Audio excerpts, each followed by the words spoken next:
Welcome to the Homeownership Podcast presented by Momentum Realty, located in Hanover, Massachusetts. This series covers all things real estate and the best practices for buying, selling, and owning properties. Now here's your host, Sean Maloney. Welcome to episode 126, Dog-Friendly Housing. I'm your host, Sean Patrick Maloney. Thanks for joining me this week. This week I want to talk to you about a subject that is dear to most people's heart. It's where to buy a home to be okay with having your fur baby. How can you make sure when you're shopping for a home this year that you get the most dog-friendly house that you can for your money? One of the things that you want to think about first off is whether you're buying a home, single family, or a condo.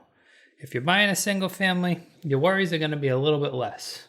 If you're buying a condo, what you're going to need to do is make sure you look at the rules and regulations. You got to remember when you're in a condo that there are going to be rules and regulations, and some of them may exclude pets. Some condos will have a weight limit. Some condos will have breed limits. Some condos will have a total number of dogs allowed. Some condos will have even a pet interview.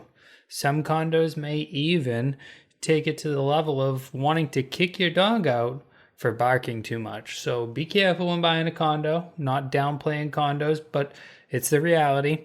When you have a dog, if it's a dog that likes to bark and you're not home, if it's barking at your neighbors all the time, that's going to be an issue. So you may want to think about single family.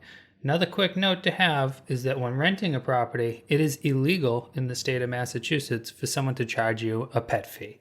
There is no such thing. That's why they have a security deposit, and if something goes wrong, they would need to collect that security deposit for that reason.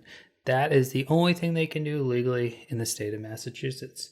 Now moving on, let's talk about buying a home and making it dog friendly. So buying a home with an existing fence can save you thousands. If you have a dog you're going to be letting outside, this will also help keep them safe. There's a couple different types of fence, right? We have shorter fencing, maybe chain link. We also have taller fencing, some stockade fences. And then we also have underground pet fence, which is where you have just a single wire that runs underneath the surface that the dog can't walk by as long as it's wearing the collar. And now we even have wireless systems where there's a central hub and the dog can only go so many feet from that central hub wearing that collar before it gets indicated. Any of these systems would be great. I can say though, the stockade fence, that costs a lot of money. So when you're looking at a backyard and you see it's stockade fence in, I would say at minimum you're talking thousands, if not tens of thousands of dollars. So one of the things that happens often when people buy homes is they become cash poor. They don't have as much cash around to buy other things. Thinking about this is important when you're going to have the dog, because it's nice to be able to just open the back door, let the puppy out, and not worry about him running out in the street or worry about him wandering out of the yard. Then you can even take it to the next level and you can possibly add a dog door. Or maybe you find a house that has a dog door.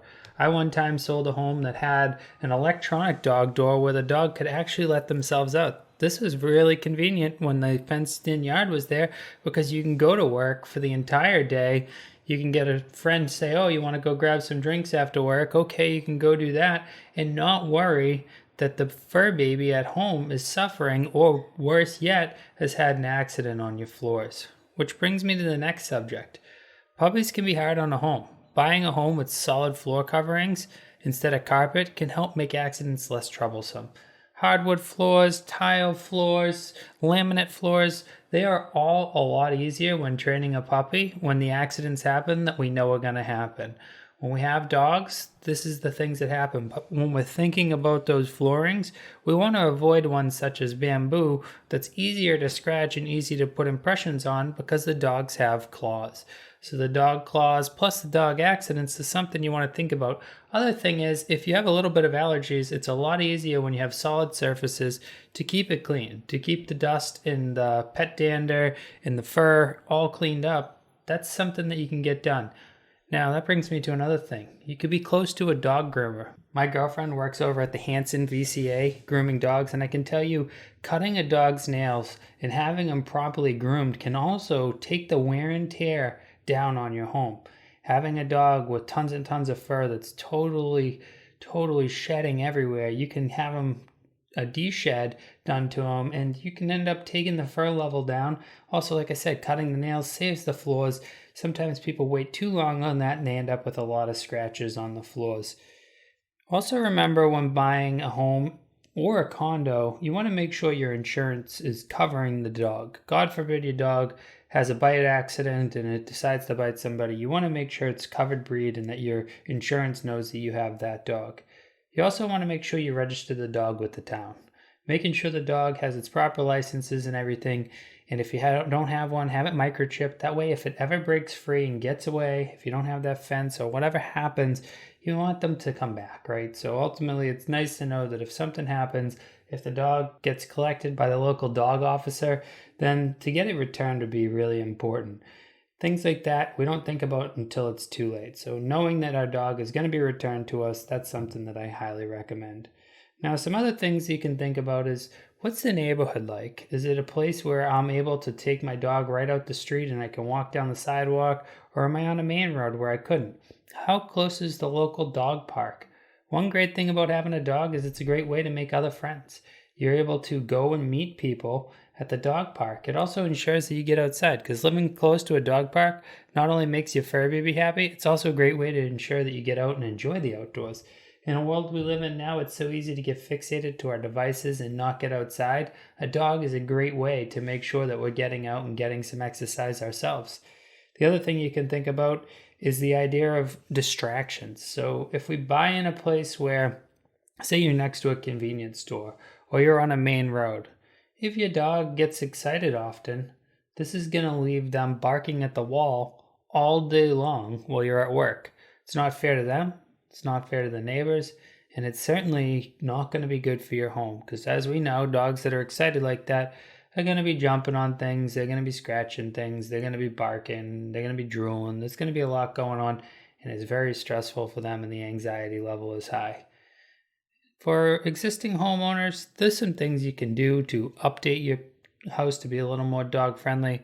And the idea of putting in things, I've seen some interesting things like underneath stairwells, taking that area that's totally useless and cutting in and making a little doghouse there. Putting a doghouse in the backyard. If you don't let the dog out in the summertime, it's going to be sitting out there in the sun, just like you. When it's hot out, it wants somewhere with some shade. So if you don't have shade trees, then building a doghouse in the backyard not only can be a fun weekend project, but also can make sure that your pet is safe. Ultimately, when buying a home and you're thinking about your dog being there, think about the reality of everything going on. Are the stairs going to be okay for their legs? Are the windows going to be okay for the way that they jump up on the windowsills if they're a smaller dog?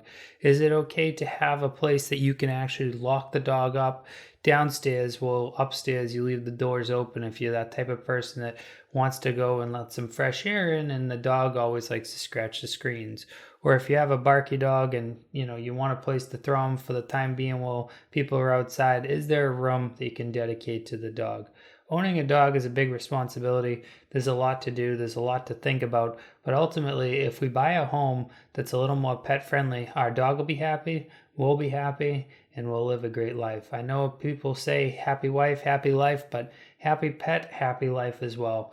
Having your dog enjoy the lifestyle that you choose is important. And I know how much people love their dogs, and I can say if you can do anything to make your dog's life a little bit better, it's going to make your life better. Thank you so much for listening. I hope you enjoyed. I hope your fur baby enjoyed. I'm sure it's smiling over there saying, yeah, listen to him, Dad. I want a house that is suitable for me to live here. But all things aside, truthfully, buying a house the correct way for your dog is going to make your life better. If you haven't yet subscribed to the podcast, please do so. Also tell your friends and family about it. Make sure to check out our Facebook group, our blog, as well as our weekly newsletter that are all free, that have great information on buying, selling, and owning a home. Thank you all and have a great day.